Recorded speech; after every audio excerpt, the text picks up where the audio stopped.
आदाब, सत श्री अकाल, जय भीम, जोहार। मेरा नाम है नवीन कुमार। कोलकाता के आरजी कर मेडिकल कॉलेज में रेजिडेंट डॉक्टर के साथ घटी घटना याद है आपको? बीजेपी ने आसमान सिर पर उठा लिया था, पूरे देश में हंगामा मच गया था, घटना ही ऐसी थी। लेकिन बिहार की राजधानी पटना में उससे भी दुर्दांत घटना घटी है।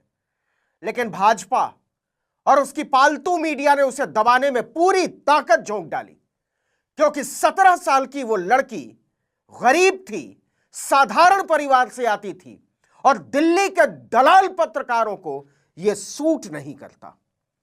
उस बच्ची को मरे 10 दिन से ज्यादा बीत चुके हैं, लेकिन आपने भाजपा के तमाम चम्मचों और चम्मचियों में से किसी का एक ट्वीट तक नहीं देखा होगा। न रूबिका लियाकत का, न सुशांत सिन्हा का, न सुधीर चौधरी का, न नविका कुमार का, किसी का नहीं देखा होगा। जानते हैं क्यों?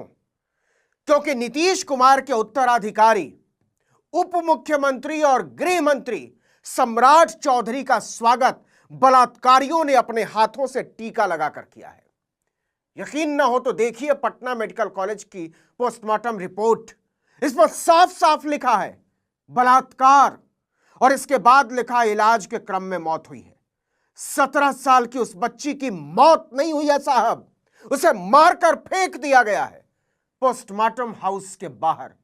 इस पोस्टमार्टम रिपोर्ट में और क्या क्या लिखा है आगे बताएंगे, लेकिन पहले घटना समझ लीजिए और समझ लीजिए कि इस दुर्दांत घटना को अंजाम कैसे दिया गया। बिहार में इन दिनों नया नारा गूंज रहा है, बीजेपी नीतीश की सरकार है, बलात्कारियों हत्यारों की बहार है। नए साल की छुट्टियां मनाने घर आई नीट की छात्रा गायत्री ने 5 जनवरी दोपहर 1 बजे जहानाबाद से पटना के लिए ट्रेन पकड़ी। करीब 3 बजे वो पटना जंक्शन पर देखी गई। आपको बता दें कि जहानाबाद से पटना की दूरी मात्र 48 किलोमीटर है। गायत्री 3:35 पर शंभू गर्ल्स हॉस्टल पहुंची, जहां वो रहती थी। उसने वहां से पिता को फोन करके बताया कि वो बिल्कुल सही सलामत पहुंच गई है। और अगले दिन यानी 6 जनवरी को हॉस्टल से बाहर के आदमी ने परिवार को फोन किया कि आपकी बेटी बेहोश मिली है, उसे डॉक्टर सहजानंद के यहां लेकर हम लोग जा रहे हैं। बाद में हॉस्टल की वार्डन ने फोन किया कि बच्ची की हालत बेहद नाजुक है। परिवार भागता हुआ पटना पहुंचता है, लेकिन छात्रा से मिलने नहीं दिया जाता है। छात्रा के मामा बताते हैं कि 7 जनवरी को हम लोग हॉस्टल में उसका कमरा देखने गए, लेकिन वहां पोछा लगाकर सब कुछ साफ सुथरा कर दिया गया था, सबूत गायब। इस बीच 8 तारीख को बच्ची शाम 6 बजे से 10 बजे तक होश में आती है और उस दौरान वो इशारे से बताती है कि उसके साथ गलत हुआ है। गुंडागर्दी के इंतहा देखिए नीतीश कुमार और भाजपा के राज में, सम्राट चौधरी के राज में, नरेंद्र मोदी की डबल इंजन की सरकार के राज में, कि अस्पताल वालों ने बच्ची का बयान मोबाइल से रिकॉर्ड नहीं करने दिया। परिवार ने आरोप लगाया कि जब उन्होंने दबाव बढ़ाया तो उनके साथ धक्का मुक्की की गई, बदतमीजी की गई, उन्हें बाहर निकाल दिया गया। परिवार के कान तब खड़े हुए जब प्रभात मेमोरियल के ही एक डॉक्टर ने चुपके से बताया कि आपकी बच्ची के साथ गलत हुआ है। इसके बाद परिवार एफआईआर दर्ज कराने पर अड़ जाता है, लेकिन पुलिस एफआईआर दर्ज नहीं करती है। घटना 6 जनवरी की, एफआईआर दर्ज होती है 9 जनवरी को। इतनी बड़ी घटना के 3 दिन बाद तक पुलिस टीम सबूत जुटाने हॉस्टल ही नहीं पहुंचती।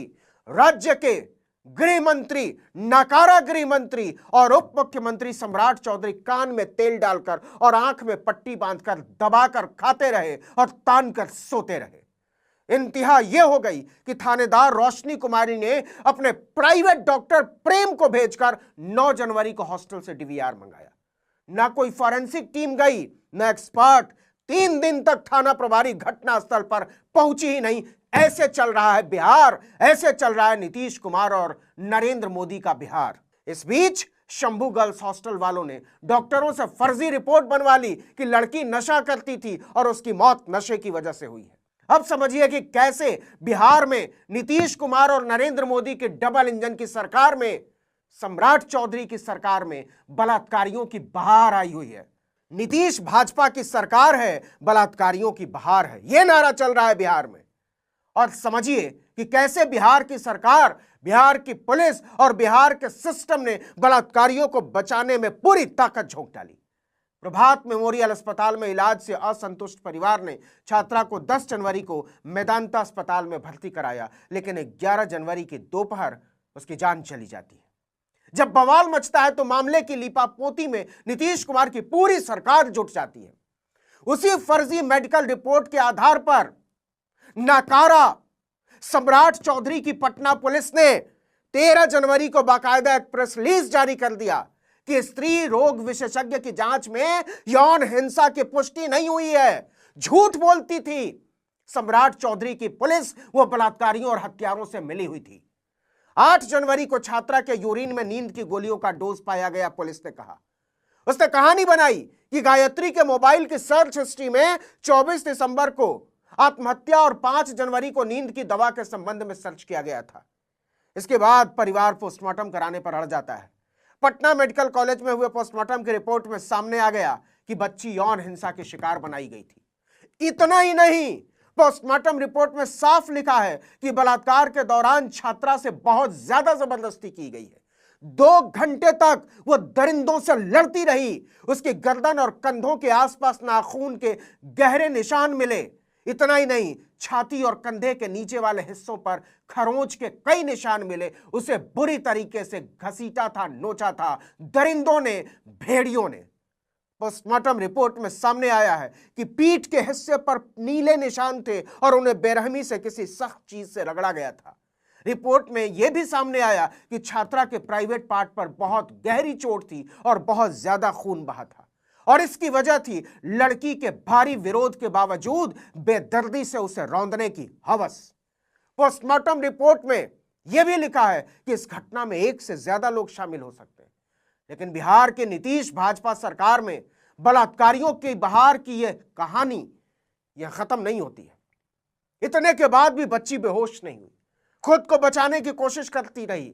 वह जिंदा थी, मौत से संघर्ष कर रही थी। परिवार ने आरोप लगाया है कि अस्पताल में उसे जानबूझकर मार दिया गया ताकि बलात्कारियों को बचाया जा सके। इसी वजह से 3 दिन में उसके 3 अस्पताल बदल दिए गए।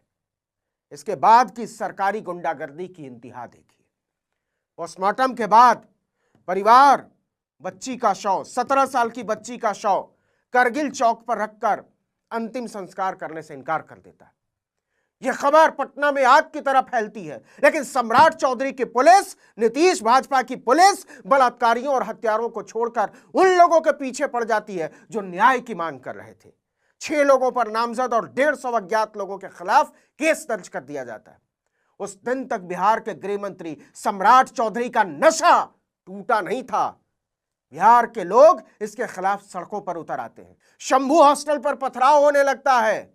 जिस अस्पताल ने झूठी रिपोर्ट बनाई, उस अस्पताल के डॉक्टरों को गिरफ्तार करने की मांग उठने लगती है। तब जाकर गृह मंत्री को होश आता है कि इस पर एसआईटी बनानी चाहिए।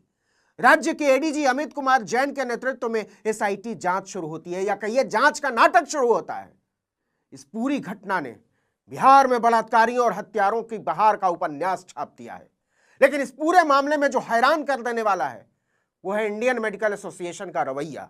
जब जनता नशे की झूठी मेडिकल रिपोर्ट देने वाले डॉक्टरों को जेल में डालने की मांग करने लगी तो आईएमए ने डीजीपी को चिट्ठी लिखकर सुरक्षा की मांग कर डाली। लेकिन उसी आईएमए ने एक बार भी नहीं कहा कि हम झूठी मेडिकल रिपोर्ट बनाने वाले डॉक्टरों का लाइसेंस रद्द करेंगे, उन्हें इलाज का हक नहीं है। पुलिस ने खुद कहा कि स्त्री रोग विशेषज्ञ ने यौन हिंसा की पुष्टि नहीं की है। आखिर कौन है वो स्त्री रोग विशेषज्ञ? क्या ऐसे संवेदनशील मामले में झूठी रिपोर्ट बनाने वाले डॉक्टर बलात्कार करने वाले दरिंदों से कम हैवान है? इस पर भी सोचने की जरूरत है। इस वीडियो में इतना ही, लेकिन अगर आपने आर्टिकल 19 इंडिया को अब तक सब्सक्राइब नहीं किया है तो फौरन कर दीजिए, बेल आइकॉन दबाइए, घंटी जैसी आकृति लाइक कीजिए और कमेंट करके बताइए हमारा वीडियो आपको कैसा लगा। हमारा ट्विटर हैंडल है आर्टिकल 19_इंडिया और मेरा ट्विटर हैंडल है नवीन जर्नलिस्ट। नमस्कार।